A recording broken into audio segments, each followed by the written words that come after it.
Olá pessoal, tudo bom? Lembra de mim? Eu sou a professora Kelly, diretora da Escola Municipal Roberto Jorge. Vamos para o que interessa agora? Hoje nós teremos sala de leitura.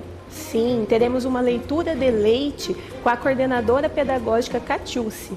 Em seguida, teremos aula com os professores Leandro, de inglês, que vai falar um pouquinho sobre análise de imagem e vocabulário. E também teremos aula com o professor Devanir, de língua portuguesa, que vai falar para a gente um pouquinho sobre comunicação humana. Espero que vocês tenham uma boa aula e até a próxima. Tchau, tchau!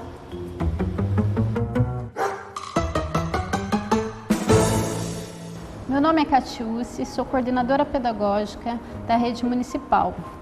Canção Amiga, Carlos Drummond de Andrade. Eu preparo uma canção em que minha mãe se reconheça, todas as mães se reconheçam e que fale como dois olhos. Caminho por uma rua que passa em muitos países. Se não me veem, eu vejo e saúdo velhos amigos. Eu distribuo um segredo, como quem ama ou sorri. No jeito mais natural, dois carinhos se procuram. Minha vida, nossas vidas formam um só diamante. Aprendi novas palavras e tornei outras mais belas. Eu preparo uma canção que faça acordar os homens e adormecer as crianças. Gostaram do poema? Quem escreveu foi Carlos Drummond de Andrade. Ele nasceu no comecinho do século passado, em 1902, lá em Itabira do Mato Dentro, Minas Gerais. Sobreviveu às 2 guerras mundiais e à epidemia de gripe espanhola, há mais ou menos 100 anos.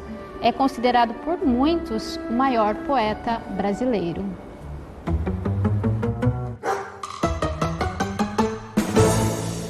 Olá pessoal, me chamo Devanir Júnior, sou professor de português aqui da Rede Municipal de São José do Rio Preto e eu estou aqui hoje para ajudar vocês a entenderem um pouco melhor esse material que vocês estão recebendo das escolas.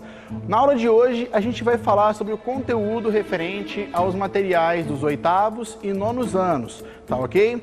Reparem que eles estão aqui na tela para vocês saberem qual é a capa do material que a gente vai falar sobre. Então, muito cuidado, não confundam, tudo bem? Vamos lá então para o nosso primeiro assunto, referente a neologismo, arcaísmo e estrangeirismo. Os nomes são complicados, mas para entender é bem simples. Vamos lá, primeiramente, neologismo, que é a criação de palavras novas, tudo bem? É bem tranquilo, é bem fácil, é bem simples de entender. Eu trouxe aqui alguns exemplos. Basicamente, todas as vezes que a gente não consegue se expressar do jeito que nós gostaríamos, a gente acaba ali criando uma palavra nova, utilizando um neologismo. Olha os exemplos aqui. Gato, não o animal, no sentido de instalação elétrica. Ah, o meu pai tem um gato em casa, quer dizer que ele tem uma instalação clandestina na casa dele, ok? Gato é um neologismo. Outro exemplo, tibum, né? Essa palavra que a gente usa para representar o som de alguma coisa caindo na água. A gente chama essa representatividade dos sons de onomatopeia. Quando a gente está escrevendo sons, né, a gente está representando eles, nós chamamos de onomatopeia. Geralmente as onomatopeias elas surgiram através de neologismos, ok? Outro exemplo ali, clicar, né? A palavra clicar, ela surgiu porque o movimento que a gente faz na hora de apertar o mouse faz um clique, um barulho. E aí surgiu a palavra clicar. Então, todas as vezes que palavras novas são criadas a partir de um raciocínio, a partir de alguma lógica, nós chamamos de neologismo. Vamos lá, próximo assunto, arcaísmo. Se o neologismo é a utilização de palavras novas, a criação de palavras novas, o arcaísmo é justamente o oposto, que é a gente pegar palavras que já não se usam mais, que você não vê mais falar por aí e reutilizá-las, né? Repara os exemplos que eu trouxe aqui. Vosmecê. Quem nunca assistiu aquela novela de época que passava na televisão, né? E você via lá as pessoas falarem vosmecê, vai suncê, são palavras que já não se usa mais. Por quê? Porque o que era vosmecê, hoje a gente fala você. Então, modificou. A palavra vosmecê, ela é um arcaísmo porque ela caiu em desuso, hoje não se usa mais. Outro exemplo muito comum, olha lá o último que eu separei, ceroula. né? Hoje em dia ninguém usa mais ceroula, a gente fala cueca, né? Bem comum a gente ouvir aí quem tem bisavós, tataravós ainda, às vezes eles comentam sobre a ciroula que se falava antigamente, mas não mais hoje, ok? Próximo assunto, estrangeirismo. Também bem fácil, o nome já é bem sugestivo. Estrangeirismo é aquilo que é estrangeiro, né? A gente está falando de palavras, de língua. Então, quando a gente incorpora na nossa língua palavras que vieram de outra língua, a gente chama de estrangeirismos. Eu separei aqui alguns exemplos e vocês vão saber bem certinho, porque a gente usa muito, né?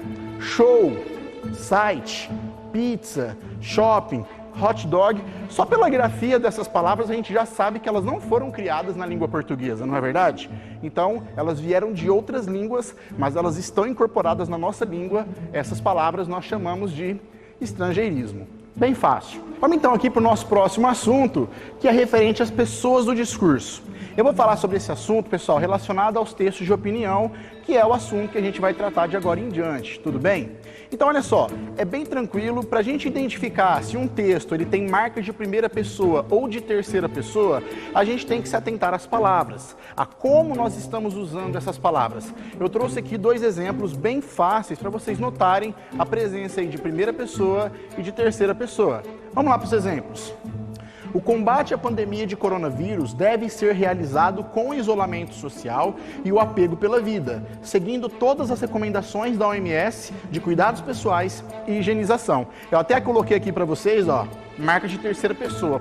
Por que terceira pessoa? Porque são assim que eu utilizei os verbos neste exemplo. Olha aqui comigo. O combate à pandemia de coronavírus deve. Ele deve. O combate. Verbo utilizado em terceira pessoa. Outro exemplo, seguindo todas as recomendações da OMS de cuidados pessoais e higienização, ainda referente ao ele, ao combate que eu estou falando aqui na primeira frase. Agora, vamos para o segundo exemplo. Olha aqui. Devemos combater a pandemia de coronavírus com isolamento social e o apego pela vida, além de seguirmos as recomendações da OMS de cuidados pessoais e higienização. Diferente do primeiro exemplo, pessoal, aqui nós temos marcas de primeira pessoa. Olha aqui, devemos. Quem devemos? Nós, né? Eu estou incluído nesta fala, portanto eu estou usando aqui um verbo em primeira pessoa. E o outro verbo que eu uso em primeira pessoa também, seguirmos, nós seguirmos, né?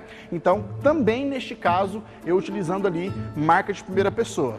Relacionado às pessoas do discurso, é apenas isso. Fiquem atentos à forma como vocês utilizam o verbo, às palavras que vocês estão usando de forma geral. Tudo bem? Vamos falar agora do nosso próximo assunto, enunciado e enunciador. Também o nome pode ser incomum para vocês, mas o entendimento disso é bem fácil. Enunciado, pessoal, também está relacionado à comunicação. A gente enuncia algo quando a gente está criando um processo de comunicação. Uma propaganda, por exemplo, uma pergunta, qualquer coisa que eu mostre, que eu coloque em exposição com a intenção de me comunicar, é um enunciado, tudo bem? Então, é bem simples. O que é o enunciador? O enunciador é quem produz esse enunciado. Então, fiquem atentos para esse assunto quando ele aparecer na apostila de vocês, para que vocês não se percam com esses significados. Lembre-se sempre disso. Enunciado é o que está exposto. O enunciado na apostila de vocês pode ser simplesmente a pergunta que ele está te fazendo, tá? E o enunciador é aquele que criou aquele enunciado para você. Tudo bem? Vamos lá para o próximo assunto. Artigo de opinião. E aqui é que é um pouco mais complexo. A gente vai falar um pouquinho mais desse modelo de texto, desse gênero textual. Tudo bem? Então vamos lá com bastante atenção para a gente entender isso aqui certinho. Eu trouxe para vocês 3 características do artigo de opinião e que muita gente confunde ainda, tudo bem? O primeiro deles é a tese. O que vem a ser a tese, pessoal? Tese é a minha opinião, é aquilo que eu vou defender, né? Porque, como a gente bem se recorda, o artigo de opinião ele tem por objetivo persuadir alguém, convencer alguém sobre o que eu acho, sobre a minha opinião, correto? Então a tese é essa opinião que eu defendo. É muito fácil da gente visualizar a tese quando eu penso nessa frase primeiramente aqui, ó. Pretendo mostrar que, quando eu faço esse raciocínio, em seguida o que eu utilizar vai ser a minha tese. Imagina que eu quero falar sobre o tema sobre o discurso de ódio ou liberdade de expressão. O que eu penso sobre isso? E aí eu vou pensar na minha tese. Quando eu faço essa reflexão, pretendo mostrar que, eu automaticamente vou encontrar a minha tese. Qual é a minha opinião sobre isso? A minha opinião é esta, ó. Discurso de ódio não é liberdade de expressão. É isso que eu pretendo mostrar, é isso que eu quero provar para o meu público, para o meu leitor. Tudo bem? Então, tese é a opinião que eu defendo, ok? Segundo assunto aqui, segunda característica, argumentos. Se a tese é a minha opinião, o argumento é o que eu vou utilizar para defender essa opinião. São as frases, os raciocínios que eu vou utilizar para tentar provar para essa pessoa que a minha opinião é a correta, que a minha opinião está adequada. Então, eu vou geralmente iniciar os meus argumentos com por quê. Se eu tenho a minha tese, discurso de ódio não é liberdade de expressão, eu me pergunto, por quê que discurso de ódio não é liberdade de expressão? As respostas, os porquês, serão os meus argumentos. Então aqui eu separei um exemplo.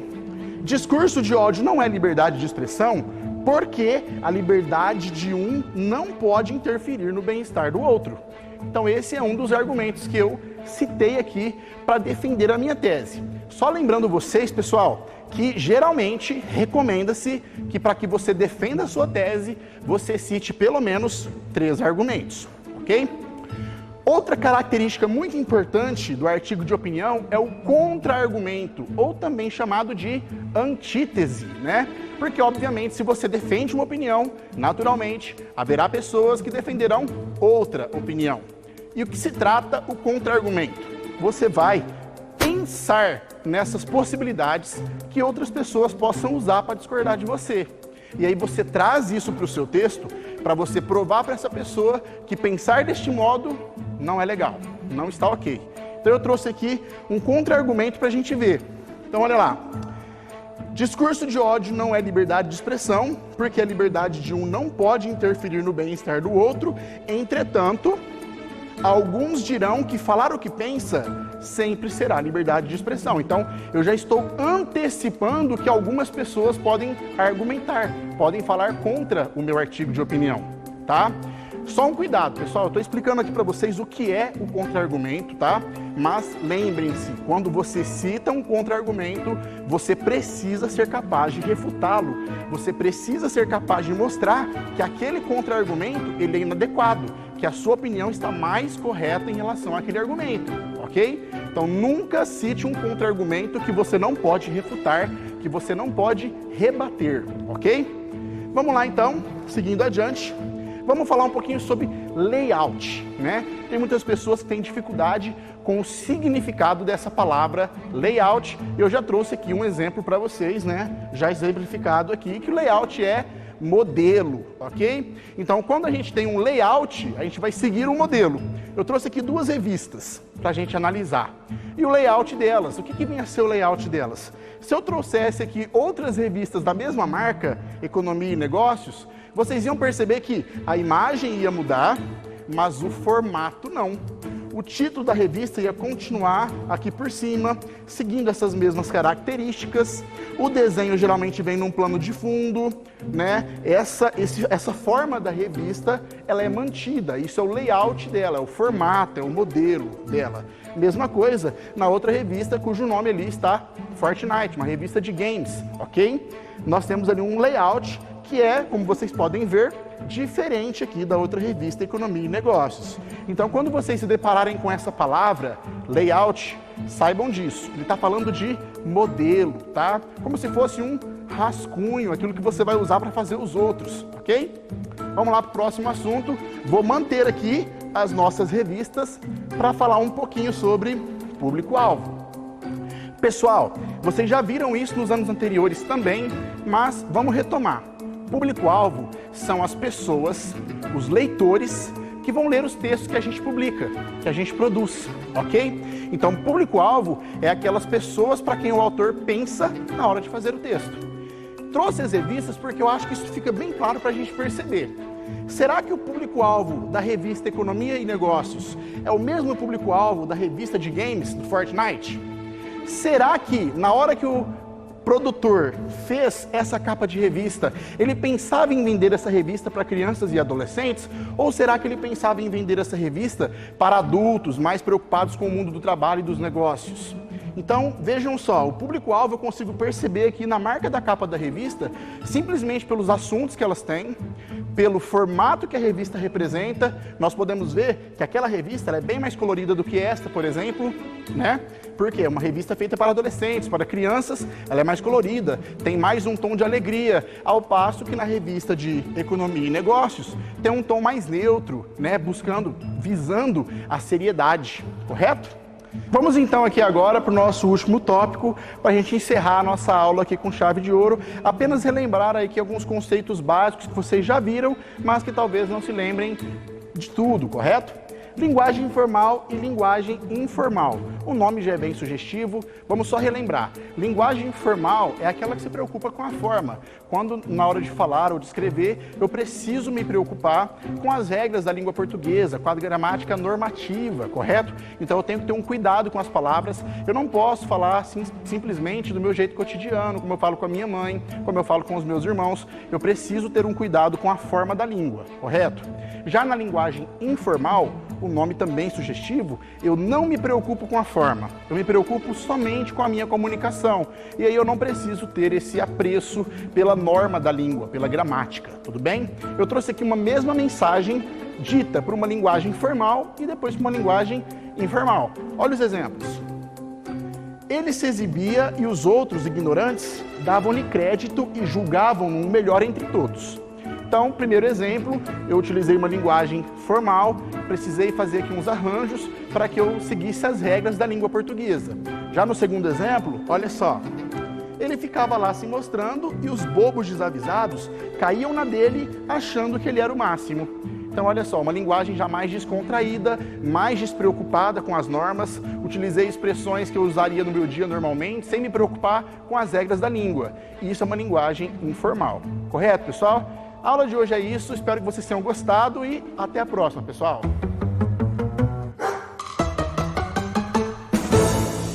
Olá pessoal, muito prazer, meu nome é Leandro Freitas, eu sou professor da Rede Municipal de São José do Rio Preto e eu estou aqui para falar para vocês sobre o material de estudo que vocês receberam da escola e eu vou falar especificamente sobre o material de língua inglesa para 8º e 9º anos, tá? É muito importante que vocês folheiem esse material, deem uma olhada nos vocabulários que os exercícios de inglês trazem para vocês. Se houver alguma dúvida, são palavras muito simples, mas você consegue buscá-las no dicionário, no Google, fazer uma pesquisa mais efetiva sobre o assunto, porque quanto mais você estuda, mais você aprende. Mas antes de iniciar o material de inglês, eu gostaria de discutir com vocês algumas coisas sobre linguagens, tá? O que é a linguagem humana? O que nos diferencia dos animais, por exemplo? Nós temos vários tipos de linguagem. A começar, por exemplo, pela linguagem verbal. Linguagem verbal não é só o que eu falo, também é o que eu vejo escrito. Então, uma placa com um texto escrito é um tipo de linguagem verbal. Nós temos também uma linguagem gestual, que é o que o corpo fala. Então o nosso corpo também expressa muita coisa. Mas no Brasil, por exemplo, nós temos não só uma linguagem corporal de todo mundo, mas nós temos uma língua brasileira de sinais, que é uma língua completa com gramática e tudo mais. E para finalizar, nós temos uma linguagem gráfica. E essa linguagem gráfica é tudo que nós vemos como desenho, como imagem, como gráfico ou como tabela. E eu vou pegar uma palavra dessa linguagem gráfica para analisar com vocês, que é a linguagem de imagem. Então nós vamos analisar agora a imagem que está na apostila de vocês com o vocabulário do texto que acompanha. Observem essas two models on the catwalk wearing masks. Vamos por partes. Então, two models, duas mulheres, duas modelos. E onde elas estão? On the catwalk. On the catwalk. A palavra catwalk, o que seria catwalk? Cat é gato, walk é caminhar. Mas o caminhar de um gato, percebam que o gato, quando ele caminha com leveza. É como se ele estivesse caminhando numa passarela. Daí o nome catwalk. Então, two models on the catwalk wearing masks. Elas estão o quê? Vestindo máscaras. A gente pode usar o using masks, ok, mas o wearing masks dá a ideia de vestir, tanto uma roupa quanto uma máscara. E se a gente analisar hoje em dia, essas máscaras elas estão mudando, porque a máscara deixa de ser um acessório e passa a ser obrigatório. Percebam que o outfit, o que é outfit? a roupa que elas estão usando, essa roupa match, ela combina, match, com a mask. Então, o outfit combina, match, com a mask que ela está usando, tá? Agora eu gostaria de analisar com vocês essa outra imagem, que é um compilado de imagens que foi recolhido do mundo inteiro, na época justamente que nós estamos vivendo da pandemia da Covid-19. Percebam que nós temos várias coisas nesta imagem, e a maioria delas são lixo, tá? Nós temos latex gloves e nós temos algumas coisas mais específicas. Além de latex gloves, nós temos plastic glasses. Plastic glasses. Eu sei que a palavra glass para muitas pessoas pode significar tanto óculos, pode significar vidro, mas ela também significa copo. E aí quando eu tenho plastic glass, eu tenho um copo de plástico. Eu tenho também aqui, essa imagem aqui, ela é muito importante, essa palavra. Can. Nós temos one can. Mas, Leandro, can não é o verbo poder? To can? I can, you can, eu posso, você pode. Não, a palavra can, sozinha, sem verbo, significa latinha. Então, one can of soda, uma latinha de refrigerante. Então, muita gente não sabe, mas essa palavra can significa latinha. Nessa outra imagem nós temos, além do latex glove, nós temos outra can. Aqui nós temos em amarelo um yellow straw. Yellow straw, que é um canudinho amarelo. Olha essa outra imagem agora. Nós temos, além do latex gloves, nós temos plastic bags. Plastic bags, que são as sacolas plásticas. E aqui embaixo, jogados, nós temos alguns cigarette butts. Cigarette butts, que são as bitucas de cigarro. E a gente olha então para essa imagem de novo e percebe que, será que nós vamos, dessa maneira, conseguir construir uma circular economy? Uma economia sustentável? Pelo jeito não, né? Mas nós podemos mudar a maneira como nós vivemos neste planeta, rejeitamos o nosso lixo e reutilizamos, inclusive em relação às máscaras, porque nós estamos agora using masks reused. As máscaras de pano, fabric masks, que elas são reused, elas são reutilizadas, ok? That's all, folks. Muito obrigado. See you soon.